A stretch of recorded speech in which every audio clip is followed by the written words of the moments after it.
The Jose Candelario Show, you know how we do around these parts. We always got someone in the community stopping by, hitting the couch real quick. Right now, today, we got CTVIP's very own Jahad. You know, we don't even know what his first name is. Jahad. It's like Prince or Sade. You don't need all that. We got it.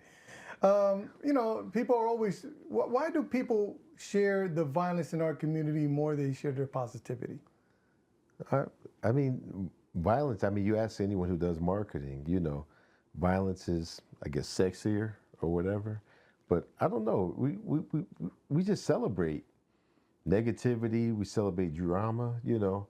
You have a man who comes home from jail to have a big cookout and a party or something. Let someone graduate college, you know, they're lucky to get a cupcake, you know. So that's just the nature of things. I wish it would change. I wish it was different, man. Absolutely, yes. So celebrate the positivity more.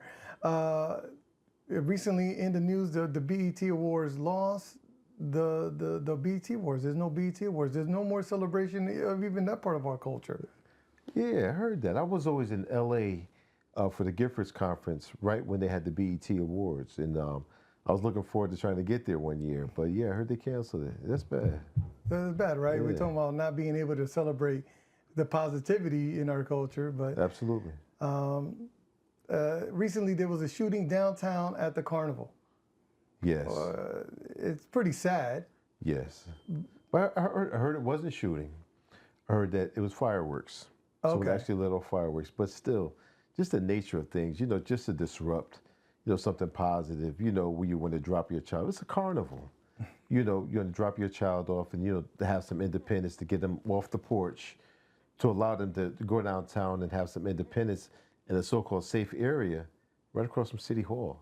And someone lets off fireworks. You know, it's just, I just want to be as disruptive and, you know, just disrespectful as possible. I wish that culture would change. And that's that hearsay too in the community, right? Because by the time I saw it, it was a shooting, right? Yeah. And then Yeah. the truth, you know, like the telephone.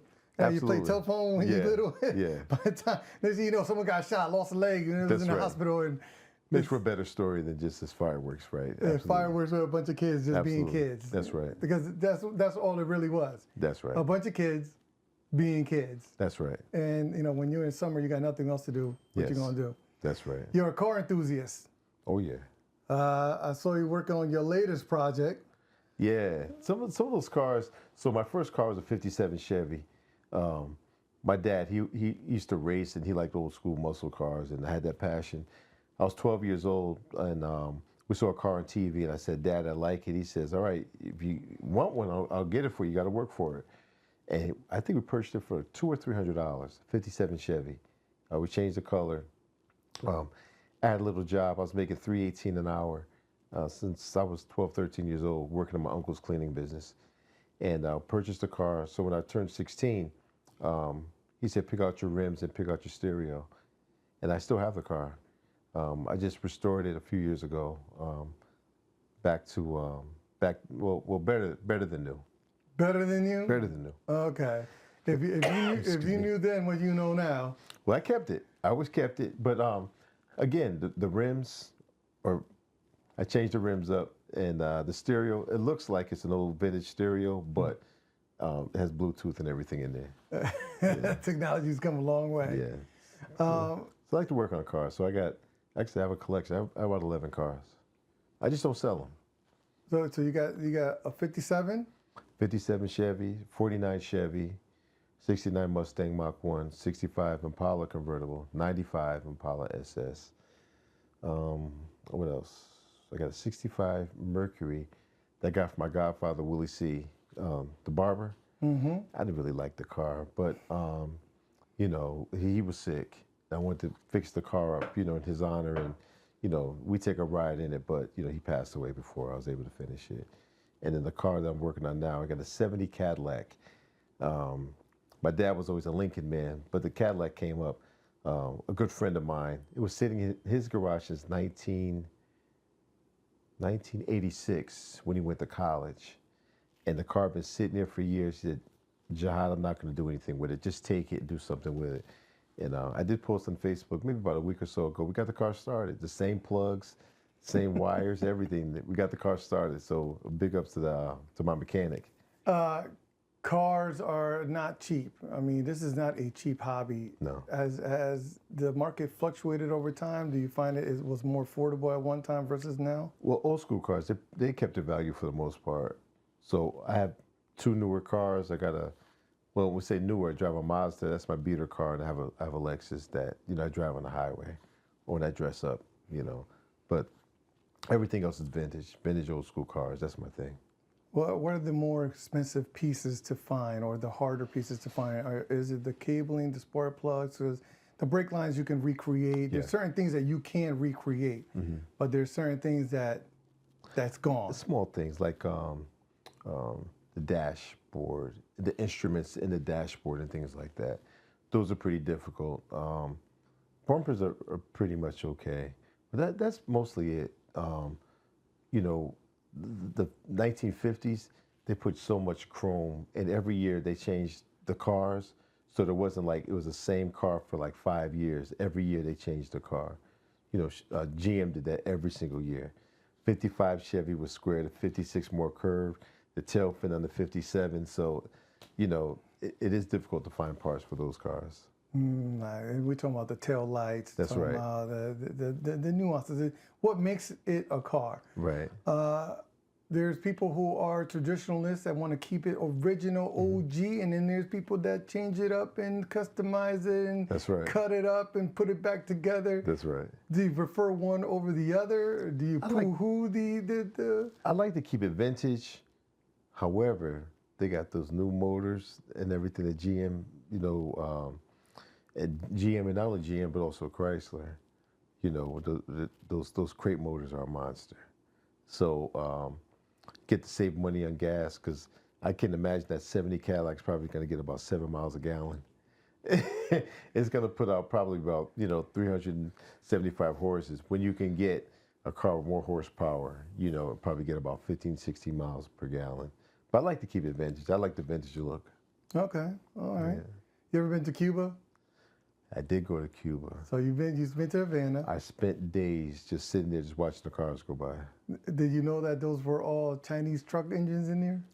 A lot of Mitsubishi parts and brakes. I said, man, those are some tough motors, but it's basically just a shell of the car. Yeah. That's vintage. Everything else, from the brake lines to the motors and transmissions, they belong to a lot of Kia and Hyundai, and a lot of German parts also. Yeah.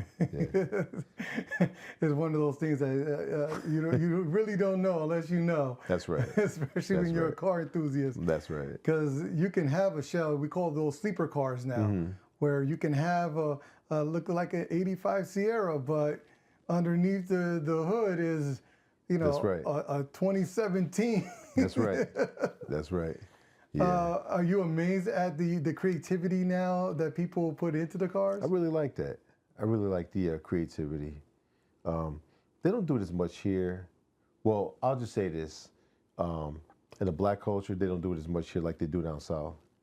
Down south, they get real creative with theirs, especially with the rims, the big rims, the scrapers and everything else. The colors, the bowling ball paint, all that. They get a lot creative. And when I was in Georgia, I experienced that, and I loved that. So I always wanted things that were different. So when I was in Georgia, I didn't really embrace their culture. I embraced the northern culture. But now that I'm back up here, I kind of embrace the southern culture. I just wanted to do things that are a little bit different than what everyone's doing. Hey, you've been out to the West Coast. I've been to the West Coast, but I wasn't able to actually get involved with the scene, with the lowrider scene. Oh, okay. Very interested in it. But I just haven't gotten it. I was in Houston last week, and I was trying to catch a show, but I just missed it by a few days. But I would love to see that. So next time I'll try to plan it around there, stay an extra day or so. So every time there's a car, a car show, I'm you there. trying to pop up. I'm there. And see. Absolutely. The sound has changed over time. I mean, you've seen speakers get bigger, smaller, and now quality. So are you a quality or are you a loud guy? Oh, definitely quality. Quality. I don't like it loud, what it sounds like, tin cans, like in your trunk, everything rattling. So, no, and I have a slingshot also. So, clarity, I like to turn the music up. You know, I really don't like race anymore, but I'll just slap the car in neutral, you know, give them a little bit, you know, put it back in drive. That's it. That's it. Too costly. Tires, tickets, and everything else. So that's what you're getting out of me. I'll just rev it up. Racing culture, street racing culture has changed, and they used to have it on Long Wharf. Yeah, there's no way now. There's no way now. There's one lane going each way with the speed bumps and everything. Yeah. No racing down there. Route 40 connector. I don't know if they still go out there. Is it exit 9? Okay. 9 or 10. You're aging. Exit 10. Don't age yourself too much. Well, I mean, I did work law enforcement, but I heard that they were out there. Okay. Heard about it. Okay. Back in the day. Got a nice half-mile stretch out there. Oh, okay. Yeah. So you were all around on the underground scene. Heard about it. Heard about you. Yeah. I'm sure some people heard about you. No. Just watch. That was all. Yeah, always a spectator. Absolutely. What is your dream car? Did you say you had the budget? It's up for auction? Because that's the only way to find most of I these. did. What is it? The 67 Mustang Shelby GT500. Oh, wow. GT500. If you saw Going in 60 Seconds, Nicolas Cage, that's when he was afraid of. And let me tell you, when I worked in a prison, there was a guy, he was an inmate, he used to set guards up like all the time. And I was his counselor. So he heard me on the phone because I bought my Impala convertible. So I was talking to someone about getting parts or whatever for it. So the guy was like, he said, "You into old school cars?" I said, "Yeah."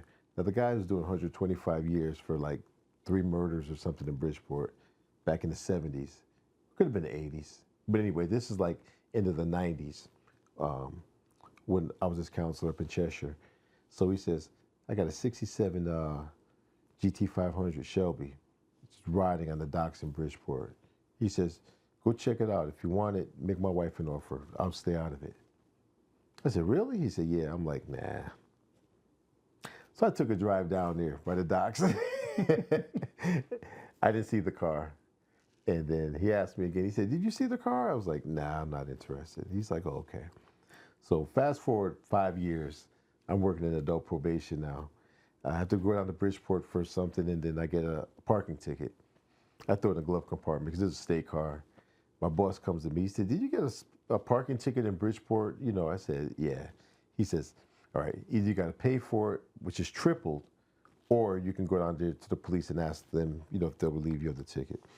So I went down there. I'm like, "Oh, God, I don't want to pay this $90 for this ticket." And so I'm talking to the guy who's in charge of the tickets or, you know, whatever. And he has a model of a 67 GT500 in his office. So I'm trying to brother-in-law the guy. But mind you, I had a 69 Mark 1, which is pretty. I think it's prettier, but it's not classic like that 67. Mm-hmm. And so I said, 67 Shelby, huh? He's like, "That's right." And I said, he says, "I got one." I said, "You don't have one." I said, "There's only 2 in the state. And the other one, this inmate, Tommy has, but it's rotten on the, you know." I said, "He has it, but he's not telling anyone where it is." He says, "Who told you that?" I said, "He did." He said, "I bought that car in an auction in 1980. He's lying. The dude was gonna set me up, man. You know what I'm saying? So everything just came full circle. So he did take care of the ticket for me. But that guy, that inmate, was trying to, I don't know what he was trying to do. Trying to get some money out of me or something. You know, talk to my wife. Same car. Same car. Same car. Something always gave me the message, you know, and I'm glad I didn't bite. You gotta listen to your instincts, right? Ooh, absolutely. Gotta listen. Gotta listen to your instincts, because not everything that's shiny is worth it. That's why you got 2 ears and 1 mouth, right? Listen twice as much as you talk. There you go. Absolutely. There you go. So that's the car that got away, or then it's the car that you want. Yeah. What car would you recommend to stay away from? Like, it is just going to just dry you up because it's just the parts and. Old school cars or new? Or Any car that you should stay away from. Modern, old, because everyone is into the Maseratis and the Beamers and the Lexuses and the Mercedes. I've had a couple older cars. I had a Q45, which I love that car, but then it just turned into a money pit, at the end. But when it was newer, because I bought it used, and that car was great, phenomenal. But when it starts to go, cylinders, everything, it was just a money pit. I had an older BMW also, that just fell in my lap, and it became a money pit also. So I have more luck, with, the big Chevys, the big Fords, here. I haven't gotten too much into Chryslers, but Fords and Chevys, the bigger ones, I've had good luck with those. But stay away from. Damn it! It seems like my whole neighborhood has an Audi loaner. Like everybody has that same loaner. Like you put your car in the shop, and they give you this car for the day. And it's like, dude, again, they got to check this. I have a Lexus. I think it was in the shop once. I've had it for 10 years. It's been in the shop one time. Yeah, well, I consider that a Toyota. Yeah, so, absolutely. So, I got no problem with Toyotas and Hondas, and I think those are probably the best cars. And even newer cars, the Kias are not as bad. Yeah, as electrical problems. Electrical problems, but, outside of that, car-wise, I think, that for a modern car, for the bang, for the buck. No doubt. It's really not bad. And their styling has come a long way, That's right. Are you a rounded guy or square guy? Or it doesn't matter? I would say square guy. Oh, so you like the... Yeah, I'm a square guy. Yeah, okay. For the classic cars, absolutely. Okay. Yeah. Yeah, because people like the bubble. Yeah. I do have two bubble Chevys, though. I have a Caprice and an Impala. The 90s, the bubble Chevys. Yeah. I do like... Okay, so I can't say really square. Because I like the bubble better than the box Chevys, like especially with the Caprice and Impalas. Okay. I like the bubbles better. All right, there you go. Look at that. Yeah. The question no one ever asked you, huh? No one ever asked me. But the bubble Chevy scene and the donk scene is big, in the South. Yeah. And so I have a Caprice, and I could say I don't even have it. I gave it to my nephew. I just told him don't sell it. Before you sell it, give it back. And so I don't think he's gonna try to sell it. He loves that car. That's his second car. I mean, my whole family, they have love for cars. I have an uncle, my mother's brother. He has like 20 cars. Wow. Yeah. So this runs deep in the family. Absolutely. Yeah. There's one thing we can thank LJ for is oh yeah, is your love for cars. Love for cars, yeah. And thank God for the money to take care of them, because it's go past the insurance and the registration, but just the maintenance and everything, because some of my cars are in Georgia, and every few years I go down there. Not every few years, excuse me. Every few years I have to replace the battery and other things. Batteries are expensive now. Like $200. And those cars that when you go down there, I mean, the heat does a number on a car. I mean, Florida, you can't keep a car. You cannot keep a classic car in Florida. No, I built a garage. So okay, so you have a garage. Yeah. Air controlled, I'm assuming. Nah, but it stays pretty cool. It stays cool. Okay, okay. Because there's two things that kill a car. It's the heat and the humidity. That's right. The two things people park their car on the grass. And just leave it there, and it's like the worst thing you could probably ever do. That's right. Is put it on grass. I have a Volkswagen, and then I pushed it out of the way, whatever, and then you can just see where the possums had, gotten into the car and everything. And I don't even want it no more. Once the possums get to it. That's it. Well, they love that foam interior, so they love it.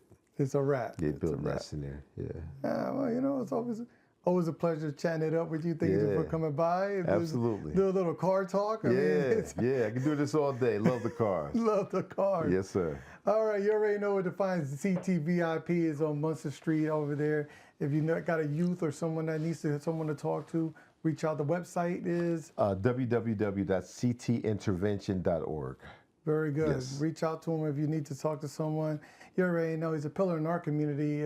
Big bro to me, Jahad. I'm not even going to tell you what his first name is because the governments we don't give out around Wouldn't here. even matter. It wouldn't even matter. Nah. They would know how to find him. They know where to find me. Very Absolutely. good. Yeah, All right, so Jose Candelario Show, you know how we do here. Always chatting it up with someone in the community. And like always, you know, saying like and subscribe and do all them good things that the young people tell you to do. With that said, until next time, be good.